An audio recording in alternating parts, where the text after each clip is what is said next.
Hello, I'm Sam Conniff and I am the founder and chief purpose officer of Livity. I'm also one of the founders of Don't Panic, founders of Somewhere Too, of Dubplate Drama, of Live Magazine and many other pro-social initiatives. I'm also most recently an author of Be More Pirate. Like many entrepreneurs, my career began in nightclubs. I'm putting on great big raves in car parks in South London with an inner desire to change the world. Not really sure how raving till dawn was saving anything, but that was the goal. That evolved and became an organisation called Don't Panic, which grew out of my bedroom to become an intrinsic part of youth culture in the UK. In 2001, we had an idea to test whether or not the idea of ethical marketing was an oxymoron, and that brought around Livity, which was something of an experiment in marketing at the time. There were two principles. One, that we would only create campaigns that had demonstrable meaning and social significance as well as commercial consequence.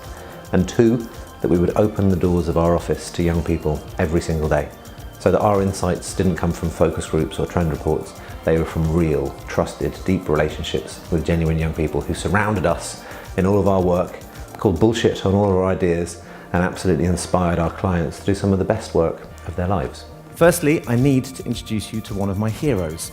He's called Ashley. He's young, he's hugely intelligent, articulate, and just released from prison. And not for the first time.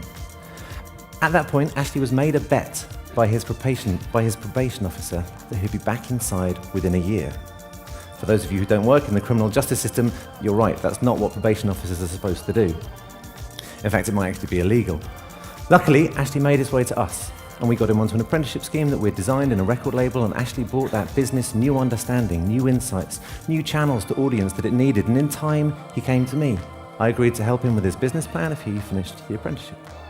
And that's what we did. He went into the world, he signed the first artist to his talent management agency, he got her on the road, he got her on tour, he got her on the radio, he got her on magazines, and then, and bear in mind, this is just after being bet by a probation officer that within a year he'd be back in prison, within a year he got his first artist signed to the world's biggest record label for £100,000.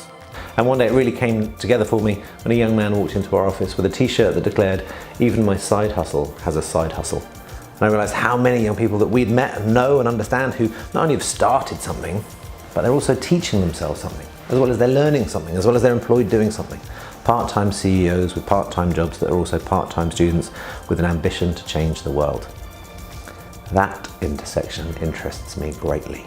How do we inspire more? How do we reassure that generation, that mindset, that the change that it seeks to create is in the right direction?